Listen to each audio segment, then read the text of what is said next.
Okay, so I will just say once more, Richie, it is a real privilege to be interviewing you today about the Primary Club of Australia, a charity that I know is very close to your heart. And the Primary Club has actually had an influx of members lately with a number of players, including Ricky Ponting, Mike Hussey, starting out on the first ball. Is that a good thing or a bad thing?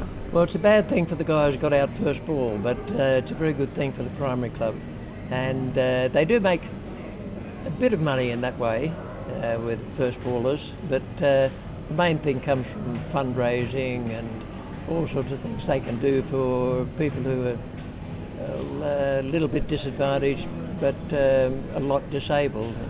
And in a sense the Primary Club is not about money, but it's about finding the money to provide things like sailboating and wheelchairs for people to play basketball and things like that. I suppose it's a material thing in a way, but it does work very well, and I'm very keen on it. It's a thing I like. Yes, when you took over the role of 12th man for the Primary Club, you made it very clear that you didn't just want to be a figurehead, that you actually wanted to take part and have a hands-on role. Why is that? Well, I don't like not having a hands-on role. If there's something on, I like to be at it if it's the Primary Club, or if it's something else I'm doing. But I don't believe in just having a title and sitting around doing nothing. The Primary Club has raised around $3 million, which is distributed to various charities. What are some of the more memorable things that they've done for you? Well, each year when we have a dinner or a function, and you see the guy who's won it, that's always the most memorable thing, because he's disabled in some way, and yet all of these guys are about as brave as anyone you'd ever see. So there's no particular thing that's memorable, but it's just the way it's organised, and the recipients are the memorable people. What about a particular person that might have caught your eye that is really showing courage beyond their years, perhaps? No, I wouldn't pick out anyone in particular, because some of the things these guys have done, for someone who's half able-bodied, and you simply wouldn't believe it's possible. We've seen the Paralympics now on quite a number of occasions, so every time you see the Paralympics or anything like that, it's no good thinking about the bad throat you got, or you got a bit of pain in your shoulder or something like that. Just be grateful that these other people are around. Marathon cricket is a really innovative Primary Club idea. Do you think it has the potential to expand interstate or even overseas? Yes, I do, although you've always got to gear your things to people able to do it. Now, the people who run the Primary Club in Australia, they are flat out all the time, and they've got other jobs as well. So it can expand. Well, this is an expansion, the marathon cricket. That is a big thing, because last year they had a lot of people who wanted to play, but it wasn't a thing where you'd sit back and think that it was going to be a great success. Now this year they've got 480 players and 40 umpires and a waiting list. Now next year the waiting list will be bigger, because out there where the stumps are people who will never ever get the chance to play on this ground, and the umpires would never get the chance to stand at either end and give a batsman out or no ball a bowler. So it is a terrific thing. Whoever thought of it had a very, very good mind, I can tell you. Can you explain to us what it's actually like, that magic, when you're out there on the crease on the Sydney Cricket Ground? It always used to excite me, but then I was out there quite often and on other grounds around the world. But for someone who's never been able to do it, I wouldn't say it's the most important thing they've ever done, but they might think so, that they've been able to get out there onto this ground where only Test cricketers and first-class cricketers and first-class umpires, they're the only ones who have the privilege of being there. So I think it's a terrific thing. And everyone I've talked to today is exactly the same as last year, that they say, oh, we've just had such a wonderful day, because we've been able to be out there. Today and tomorrow as well, of the 40 different teams that are taking part in marathon cricket, there are two standouts, the blind cricketers and the Australian Indigenous side. What makes them so special? Well, the Indigenous side is going to expand, there's no doubt about that. Blind cricketers, I've had quite a bit to do with the blind cricketers.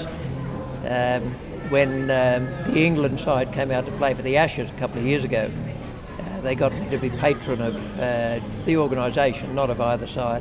And I've done a few things with blind cricket. We went up and saw a match at Barker College. Incredible. These guys, some very partially sighted, but not very good. They would bowl underarm, which they had to do, but they'd bowl spin and pace, and the batsman, almost invariably, as soon as he could hear the ball coming, because of the things that are contained in the ball, he would do something. I saw one fellow play a reverse sweep one day. Another fellow made 200. They give double the score for everything they get. But the key thing was they would put their bat down on the ground, and when the ball bounced up off it, they would whack it away for four. And the way they feel, only, for some of them, only by the sound of the ball do they know the ball's going to be. And yet I saw people sliding away out in the boundary and picking the ball up, throwing it in. They're remarkable. Impressive, no doubt, but what wasn't so impressive was Australia's performance in the recent Ashes series. Could the 50 and the 2020 games be to blame for the players perhaps not having the right technique? No, that's a popular theory, and I pick up newsprint quite often and see that is the reason.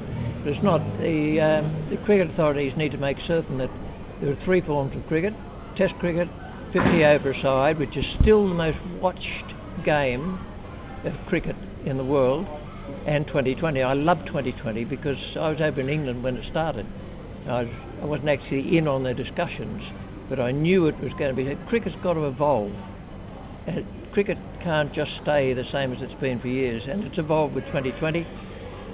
Last night we watched the first of the Australian-England matches at Adelaide. 32,000 people there, and yet if I check up and I look at the last day attendance for the Sheffield Shield match 6 days ago, it would have been 910. So that is the form of the game. The good players can do anything. The ones who fail to adapt to the various forms of cricket, well, they're enthusiastic but not necessarily good. Richie, you were capped right here at the SCG almost 60 years ago, and just last week we had Michael Beer and Usman also similarly capped. Do you think that they would have had a similar feeling to you when you did all those years ago? Yep, they'd have been scared. Being no doubt about that.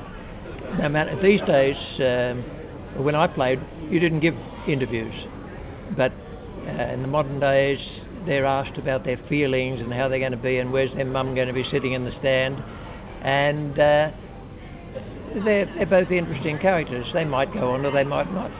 But I can remember when I made my debut, it rained all the first day.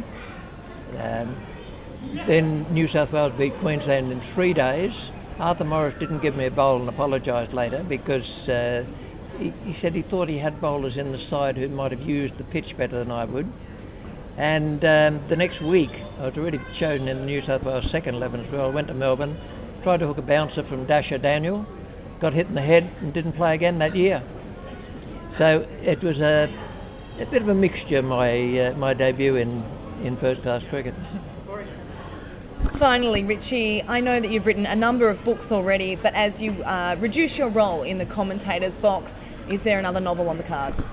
No, but then I said that the last 3 times to Daphne, and this match that's going to be played here, the Indigenous match, that's for the Jack Marsh Cup, Jack Marsh and Aboriginal, and it struck a chord with me because he came from an area of the Clarence River where my father was born at Torquay, just down the road from where Marsh played. My father in a book he wrote, said of two Aboriginal players up in that area at Coraki and playing on the Clarence, Sam Anderson and Alex James, two magnificent cricketers. And he said Sam Anderson, an Aboriginal and an all-round cricketer, in my view, he said, could have played for New South Wales and could have played for Australia. And it was just that he hated being away from the country, hated the city. And they brought him down, he was such a good player, and tried him out, and they said, this guy's a good player. The next thing they knew, he was back home. So that's the story, up and coming. Yes, up and coming, and I suppose you could say Australia could do with a few up and comers at the moment. But they're around. They're young fellows who, they may not realise it, but it's going to take them 4 years to get their game right. Everyone at the moment wants someone to come in and be another Shane Warne. Life's not like that. Thanks a while. Richie, thank you so much for your time today. Great pleasure.